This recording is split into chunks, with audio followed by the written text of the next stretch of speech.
Mesdames et messieurs, bonjour et bienvenue dans ce nouvel opus de votre émission de vos amants.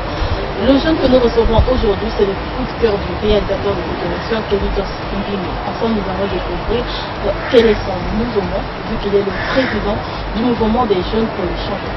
Bonjour monsieur. Bonjour. Alors, quelle est votre obsession dans la vie? Alors, mon obsession dans la vie, c'est déjà celle du bien-être des populations. Voilà ce que je cherche. Si vous étiez un président africain, juste le temps d'une journée, que feriez-vous? Président africain. Un président africain. Je chercherais déjà à rassembler les Africains, à faire en sorte qu'il y ait déjà une unité africaine, une vraie.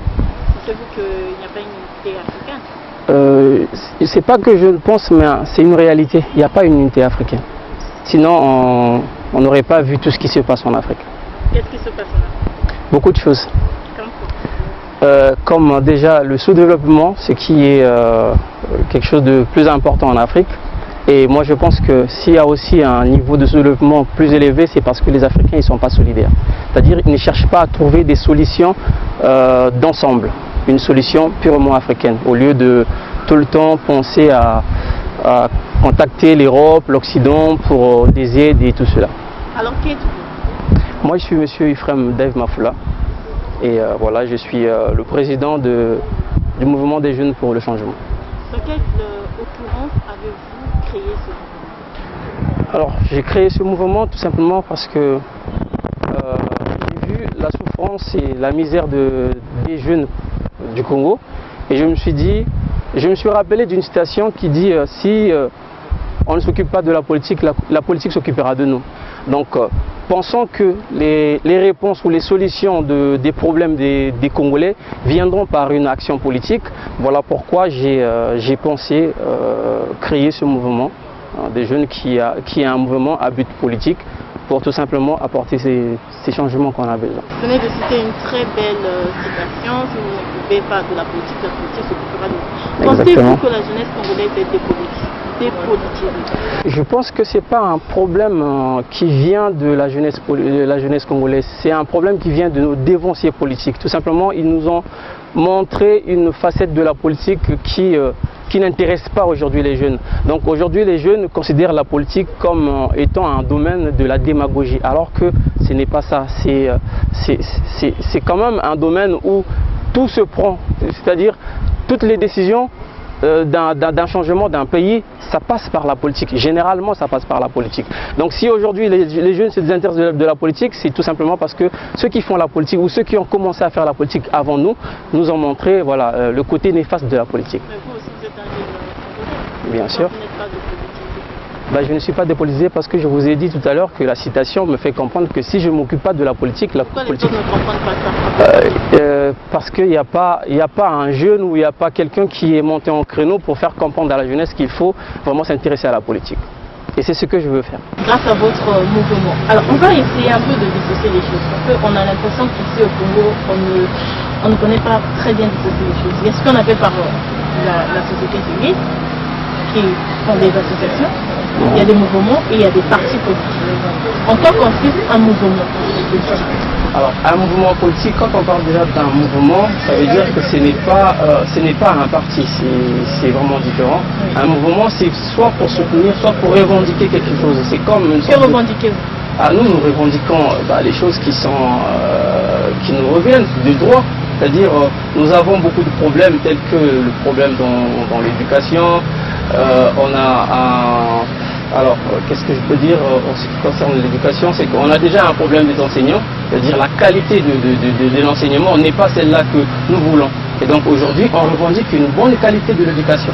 Que pouvons-nous faire pour redynamiser le système éducatif congolais? Comme je vous dis, ça passe toujours par la politique. C'est une volonté. Ça doit commencer par une volonté politique. Si on a la volonté de changer les choses, on peut faire. Vous pensez qu'il n'y a pas la volonté politique? Je pense qu'il n'y a pas la volonté politique. Parce que s'il y avait la volonté politique aujourd'hui, je pense que le gouvernement qui, à mon avis, a une sorte d'amnésie en ce qui concerne son rôle essentiel. Le rôle essentiel d'un gouvernement, c'est celui d'apporter l'amélioration des conditions de vie des populations.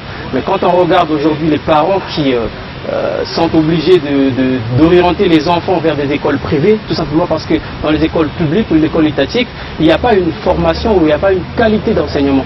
Donc on est obligé de créer encore une sorte de dépense pour conduire les enfants dans les écoles privées, parce que là-bas, on prétend que c'est quand même des écoles qui, voilà, il y a quand même la rigueur en ce qui concerne l'enseignement. Et donc, il y a tout cela. Mais les responsabilités sont partagées. Il y a aussi des parents qui préfèrent les écoles privées parce que la vie est un peu facile. Quand l'enfant ne réussit pas, on le fait passer. Il y a aussi les enfants, les étudiants qui n'aiment pas lire, les livres et tout, les responsabilités sont partagées. Je ne pense pas qu'il y ait un étudiant qui n'aimerait pas lire. Comme je vous ai dit, c'est des conditions. Est-ce qu'on a toutes les conditions? Dans les écoles privées, c'est vrai que c'est déjà des écoles à caractère commercial. C'est-à-dire, c'est ce qui se passe chez nous. Hein. C'est tout simplement parce qu'il y a un manque de suivi ou manque de surveillance en ce qui concerne le ministère de l'Éducation, parce que même s'il y a des écoles privées, c'est le ministre qui s'en occupe déjà. C'est-à-dire il y a tout le cabinet du ministre qui va s'en occuper. Et s'il n'y a pas de surveillance, forcément il y aura ce qu'on appelle tout le... Le ministre doit chicoter les enfants pour... Non, mais c'est pas chicoter les enfants, c'est-à-dire tous les promoteurs des écoles. Tous les promoteurs des écoles privées doivent suivre la règle de l'enseignement, la règle de l'éducation. Mais s'il n'y a pas... Il y a aussi un problème d'enseignants, parce que ici au Congo, les enseignants ne revendiquent que lorsqu'il n'y a pas leur gagne-pain, alors qu'ailleurs ce n'est pas ça. C'est bien beau de revendiquer le gagne-pain, parce que à quoi ça sert si... Oui, mais il ne faut pas sortir dans la rue juste pour revendiquer ça, il y a plein de choses à revendiquer. Mais moi je ne pense pas que les enseignants ils sortent que pour revendiquer. Ils ne sortent que pour ça. Non, je ne pense pas. Je ne pense pas, parce que je connais... Que demandent les enseignants? Les enseignants demandent les conditions. Vous voyez un peu dans quelles conditions les enseignants sont en train de faire des cours. Moi, je suis passé dernièrement à Bardel et j'ai regardé les salles. Mais déjà, quand on fait un cours dans une salle qui est malpropre, ça donne pas envie. Ça donne pas envie. Alors qu'on est dans un pays où on pouvait déjà mettre toutes les conditions pour qu'il y ait un bon déroulement de l'enseignement et qu'il y ait quand même des conditions. Mais en fait, au fur et à mesure, Paris n'a pas été construit en un seul jour. Bien sûr. Voilà. Donc petit à petit, on est en train de... Mais petit à petit, là déjà on parle de l'émergence, on parle de l'émergence à l'horizon 2025. Avant de parler de l'émergence... Non, mais je vous ai parlé de l'émergence tout simplement parce que quand vous dites que Paris n'a pas été construit en un seul jour, c'est vrai. Mais quelles sont les étapes qu'on a déjà franchies pour arriver à un bon fonctionnement de l'enseignement? C'est ça. C'est-à-dire, moi j'ai été étudiant ici, là, depuis l'année 2004 à la fac des lettres, il n'y a pas de toilettes. Depuis 2004. Et jusqu'à présent, je suis allé, il n'y a pas de toilettes. Alors, j'ai entendu parler des toilettes qui sont payantes. C'est la faute au gouvernement ou bien c'est la faute au recteur qui est là? Si c'est pas la faute au gouvernement, donc ça veut dire que le gouvernement ne fait pas le travail aussi. C'est-à-dire, il ne descend pas, il ne vient pas sur le terrain pour voir les réalités. Parce que si on doit, je sais pas... Mais il y a aussi des étudiants qui se sont résignés. Il y a la résignation aussi. Résigné, mais oui, mais est-ce qu'il y a une réponse? Mais il faut d'abord demander. Si vous ne demandez pas, ne dites pas qu'on ne vous a pas donné. Moi, je pense que les étudiants, ils ont toujours demandé ça. Moi, quand j'étais étudiant ici à Brazzaville, j'ai aussi participé à ce genre de revendications. Mais il n'y a pas de réponse. Les observateurs pensent que la jeunesse congolaise est moquée. Parce que... La jeunesse est quand je dis mentalement. Parce qu'un jeune Congolais, moi je connais à la faculté, c'est vraiment ce que vous dites. Les syndicats, par exemple, sont corrompus. La corruption, ça vient d'où? La corruption, ça vient d'où? Mais lorsqu'on est jeune, on n'a rien à faire. On ne court pas derrière l'argent. On ne court pas derrière les pots de vin. Alors ça c'est un problème de mentalité maintenant, une mentalité personnelle. C'est vrai qu'il y en a qui aujourd'hui sont, on va dire, vulnérables à la corruption, et il y en a d'autres qui n'acceptent pas la corruption. Et quand vous n'acceptez pas la corruption, vous sortez, on dirait, vous sortez du réel. Le réel du Congolais, aujourd'hui, la réalité congolaise, c'est la corruption. Donc vous voyez, quand on est jeune, on est syndicat et que derrière on a des coups de pression de corruption, vous n'acceptez pas la corruption, et derrière il y a aussi autre chose. Plus n'est pas que la corruption encore. Donc il y en a des fois qui n'ont pas le choix, ils sont obligés de... Quel regard portez-vous sur la jeunesse congolaise? Alors, le regard que je porte sur la jeunesse congolaise, je pense que la jeunesse congolaise aujourd'hui vit dans un climat de méfiance. La jeunesse congolaise aujourd'hui, c'est une jeunesse qui souffre. souffre tout simplement parce que la jeunesse, elle représente quand même 70% de la population, elle est estimée à 70% de la population, ce n'est rien. Et quand on voit tout ce qui se passe au Congo, toute la précarité, tout ce que nous vivons ici, c'est la couche la plus touchée. Vous avez conçu un mouvement des jeunes pour le développement. Est-ce que vous connaissez les problèmes qui gangrènent la jeunesse congolaise aujourd'hui? Déjà, on va d'abord parler du problème d'emploi des jeunes. Est-ce qu'aujourd'hui les jeunes arrivent à gagner leur pain? Je ne pense pas. Les Congolais, ce qui est bien chez les jeunes Congolais, c'est qu'ils aiment les études. Mais à quoi ça sert les études si ça ne débouche pas à un travail? Et si vous n'êtes pas formé? Quand je parle des études, c'est la formation. Et après la formation, c'est pas aux jeunes de faire c'est à eux de faire une formation, de choisir une formation. Mais il faut qu'il y ait derrière un ministère qui va s'en occuper vraiment de la formation. Parce que quand on parle déjà du système LMD, mais c'est un fiasco. Parce qu'on n'a pas des enseignants qualifiés pour enseigner le système LMD. Et donc aujourd'hui, les jeunes, qu'est-ce qu'ils doivent faire? Ils doivent suivre des cours comme ça là. Donc voilà. Donc vous pensez que les jeunes font de l'auto-formation? Ce n'est pas une auto-formation, c'est-à-dire c'est une formation, mais une formation, elle n'est pas de la qualité. Parce que quand on parle de la qualité de la formation, quand vous allez dans des pays développés, excusez-moi de prendre l'exemple des pays développés parce que c'est quand même une source, c'est des formations aujourd'hui, quand tu finis ta formation, tu te sens à l'aise, tu sais que tu peux vraiment, on va dire, défendre ton diplôme ou ton CV. Mais aujourd'hui, avec le système éducatif congolais, c'est pas seulement ça.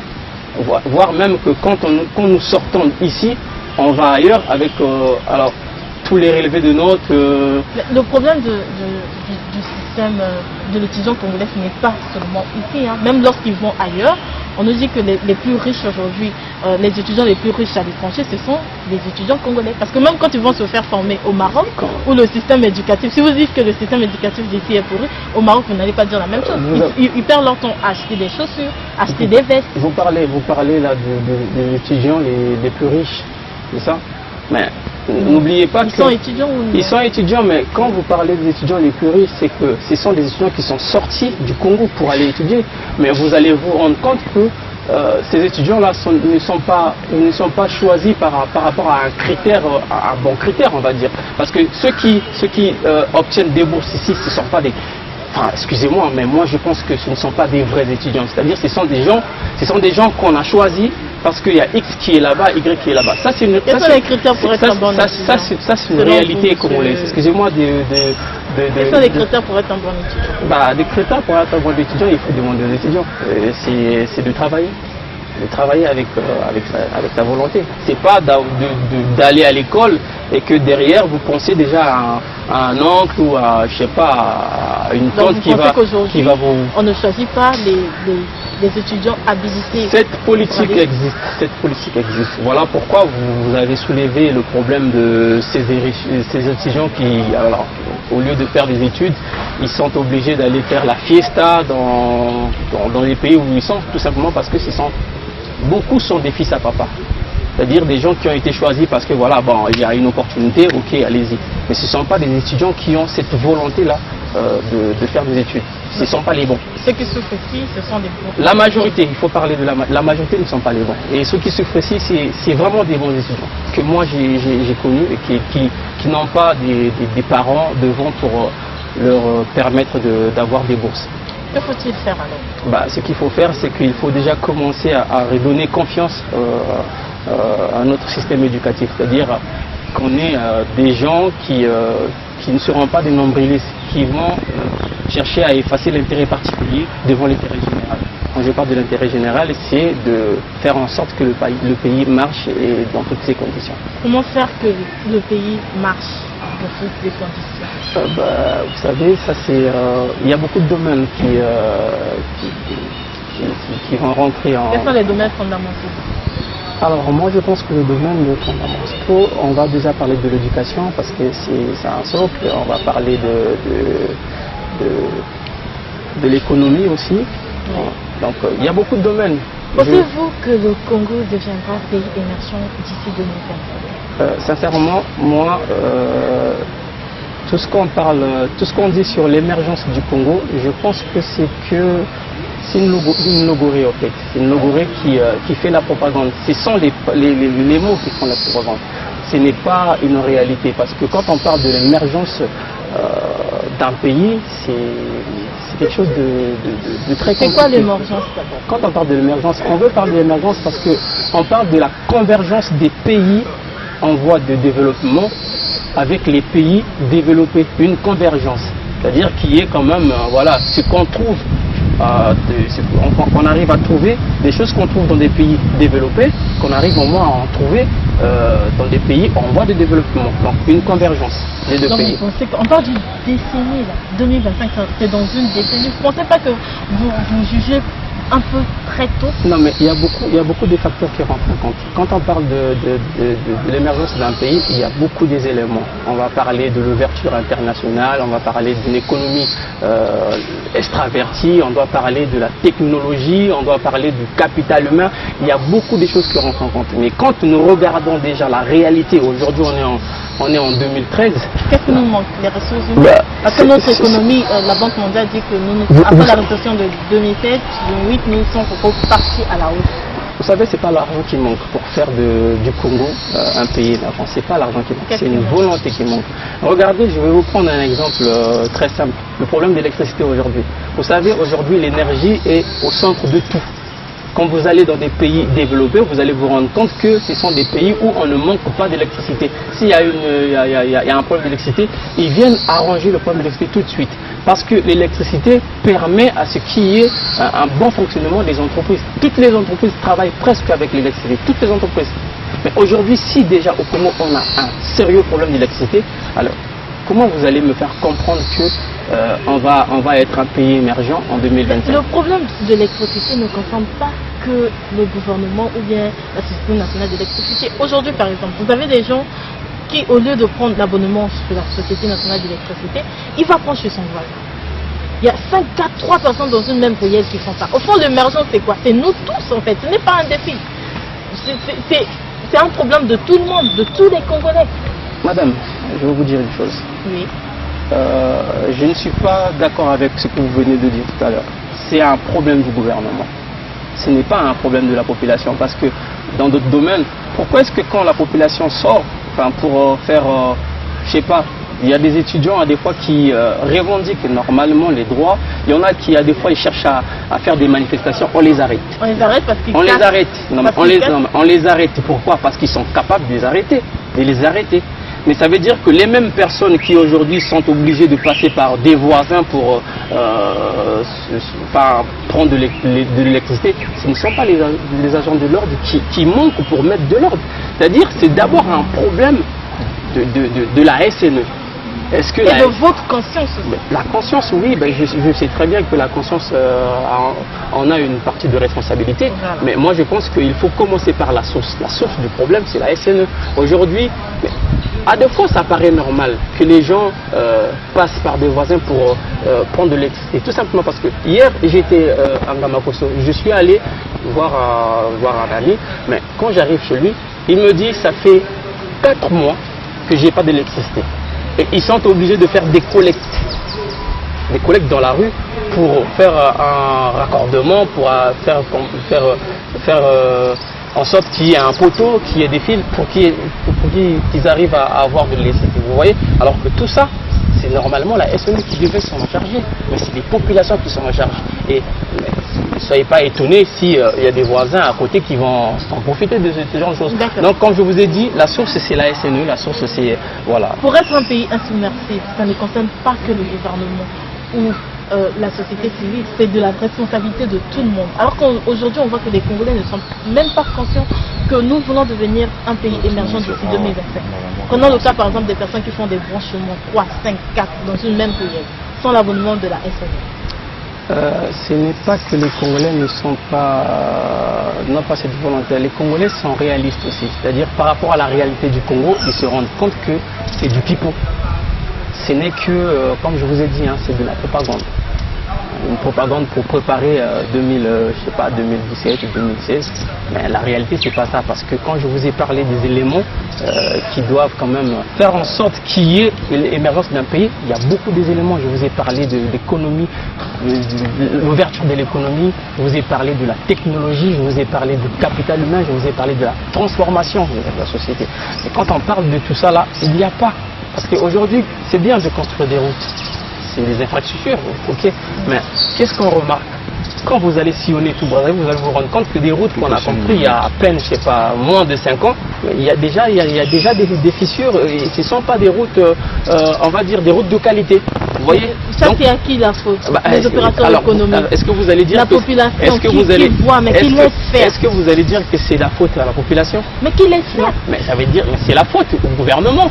Ceux-là qui donnent des marchés enfin, je sais pas, aux entreprises qui construisent des routes, c'est-à-dire derrière ils n'ont pas un comité de surveillance ou de contrôle. Il n'y a pas tout ça. Ça veut dire que c'est l'argent de l'État qui sort. Et derrière, ça aussi c'est le rôle de la société civile. La société civile va faire quoi? D'agir, dire que non, reconstruire la route et tout. Mais j'entends des gens parler. Mais qui ne parlent peut-être pas assez. Mais vous voulez que les gens parlent comment? C'est-à-dire on doit faire des mouvements pour se déplacer, aller crier. Oui. Mais après, derrière, il y a quoi? Il y a des répercussions. C'est des gens, ils savent un peu comment ça se passe ici. Ils ne veulent pas faire ce genre de choses. C'est-à-dire, ils vont parler, mais bon, parler c'est bien, mais s'il n'y a pas de réponse, on fait quoi? Quels sont les principaux axes d'activité de votre mouvement? Alors, nous voulons œuvrer vraiment pour déjà l'éducation, et nous voulons aussi faire en sorte qu'il y ait une participation massive des jeunes pour la démocratie, l'enracinement de la démocratie, parce que quand on parle de la démocratie, il faut voir aussi les exigences de la démocratie. Moi je pense que le Congo n'a pas la démocratie. Nous on doit peut-être parler de la démocrature, un semblant de démocratie. On n'a pas encore la démocratie. Et nous, la jeunesse, nous ne devons pas commettre l'éléphantesque erreur de rester voilà, spectatrice du jeu politique. Pourquoi dites-vous qu'il n'y a pas la démocratie? En 2002, nous avons fait des élections. En 2009, nous avons fait des élections. Maintenant, s'il n'y a pas un opposant charismatique, que voulez-vous qu'on puisse faire? Alors, quand vous parlez de la démocratie, ne voyez pas seulement les élections présidentielles. Il y a beaucoup de choses, je vous ai dit, il y a beaucoup de choses qui rentrent en compte. Il n'y a pas seulement les élections. Il y a la liberté d'expression, c'est vrai que les gens y parlent. Il y a aussi... les gens s'autocensurent. Bah bien sûr, moi j'ai entendu parler des journaux qui sont, je sais pas, ils ont parlé de, je sais pas vraiment le sujet, mais je pense qu'ils ont été censurés. Ben oui, c'est parce qu'ils n'ont pas une ligne éditoriale. Écoutez. Ils ont attisé la haine. Je ne veux pas m'avancer vraiment là-dessus parce que je ne connais pas les tenants et les aboutissants du problème, mais je pense que ça crée quand même un handicap en ce qui concerne la démocratie. Quand même. Je pense. Mais comme vous n'avez pas lu les articles, on ne peut pas en parler. Non. Voilà. C'est mieux.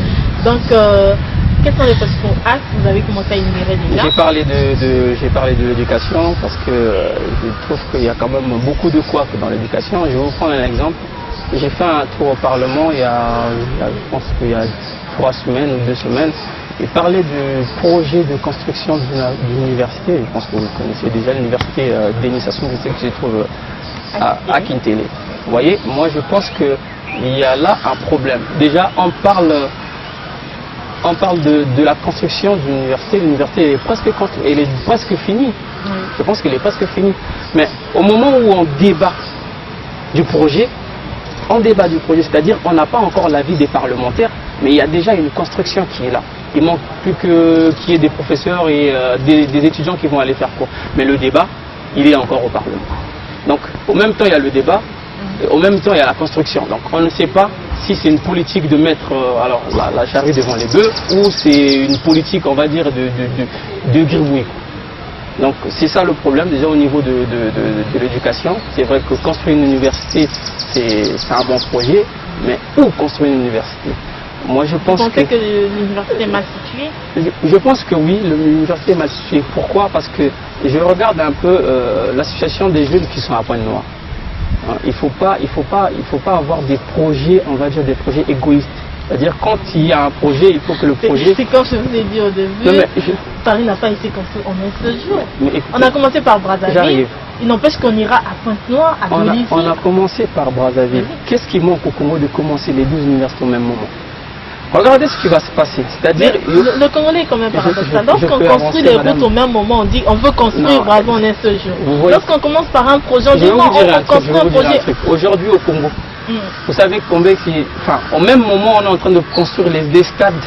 Les stades. Dans combien de villes on est en train de construire les stades au même moment? Ce n'est pas l'argent qui manque, c'est une volonté qui manque. Aujourd'hui on construit des stades, oui, c'est bien, c'est de construire des stades. C'est quelle volonté qui manque? La volonté politique. C'est tout simplement la volonté politique. Je vais revenir sur... Mais pourquoi ici je on vais laisse revenir- tout aux politiques?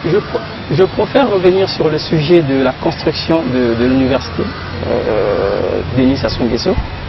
Je voulais dire une chose, que cette université, si elle a été construite à Pointe-Noire, déjà, vous le savez que Pointe-Noire, c'est notre deuxième ville, et c'est la capitale économique du pays. Ça veut dire que les gens, c'est-à-dire les étudiants, les enfants, les jeunes qui sont à Pointe-Noire, qui aujourd'hui, une fois, quand ils ont leur bac, ils sont obligés de venir à Brazzaville. C'est-à-dire il y a un flux migratoire juvénal qui descend, qui quitte Pointe-Noire pour Brazzaville. Et ça crée une sorte de... On va dire, quand il y a un déplacement comme ça, il y a une concentration de population sur une ville. Alors que s'il y avait... Si ce projet a été fait à Pointe-Noire, moi je pense qu'il y aurait déjà une sorte de soulagement des jeunes au lieu de quitter la ville pour venir ici, parce qu'il y a aussi beaucoup de choses qui rentrent en compte. Hein. Quand vous n'avez pas des parents qui n'ont pas des moyens pour subvenir aux besoins de voyage et tout ça, envoyer l'argent, bah, s'il y a une université là-bas, vous voyez, dès que vous finissez votre bac, vous avez une université en ville et puis voilà, ça arrange les choses. Que répondez-vous à toutes les personnes qui pensent qu'aujourd'hui, si l'Afrique en général se retrouve dans ce groupe, c'est parce que les intellectuels ont laissé trop de place aux politiques? Mais quand on parle de politique, les politiques c'est aussi des intellectuels. Oui, mais les responsabilités, quand même dans un pays, dans un continent, il ne faut pas tout laisser aux politiques. Il y a des économistes, il y a des écrivains, Bien sûr. il y a aussi des politiques. Ici, on voit que en Afrique, on n'a que des hommes politiques. Tout le monde veut faire la politique aujourd'hui. Non, tout le monde ne veut pas faire de la politique. Si aujourd'hui les gens s'intéressent à la politique, parce que ceux qui font la politique le font mal. Voilà pourquoi les gens s'intéressent maintenant à la politique. Si la politique mettait en sorte, on va dire, si le gouvernement faisait son travail comme il faut, celui d'améliorer les conditions de vie des gens ils ne seront pas tous amenés à s'intéresser à la politique. En même temps, le gouvernement ne peut pas tout faire. Il faut aussi créer des emplois, il faut aussi des jeunes. Mais vous croyez que la création des emplois, ça passe par quoi? La création des emplois, il faut créer des entreprises plutôt. Mais c'est des entreprises, mais il faut qu'il y ait une politique attractive pour qu'il y ait des entreprises, enfin, qu'il y ait des entrepreneurs qui vont construire des entreprises. Aujourd'hui, tout le monde veut intégrer la fonction publique. Voilà, je vais vous donner un exemple. Pourquoi est-ce que les gens vont chercher à intégrer la fonction publique? Je vais prendre un exemple de quelqu'un qui n'a pas fait école et qui peut-être a appris à réparer les radios. Et aujourd'hui, il ne peut pas manger parce qu'il n'a pas d'électricité. Il ne peut pas travailler. Vous voyez? Donc il est obligé. Ça vient, c'est comme ça, c'est automatique. Il est obligé de chercher à manger. Et pour chercher à manger, qu'est-ce qu'il est obligé de faire? Des fois, il peut aller acheter un diplôme. Vous voyez, il peut aller acheter un diplôme pour aller... En même temps, il n'y a pas les délestages tous les jours. Hein.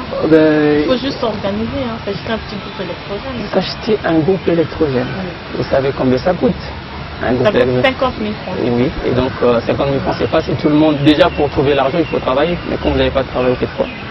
Et avec un groupe électrogène, on sait comment ça se passe. Hein. Ça va tomber en panne aujourd'hui, demain, après-demain, et qu'est-ce qu'on fait?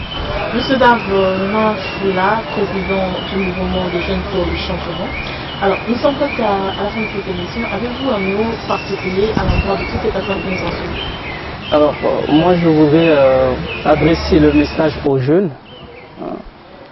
Toute la jeunesse doit être consciente de ce que nous vivons aujourd'hui. Et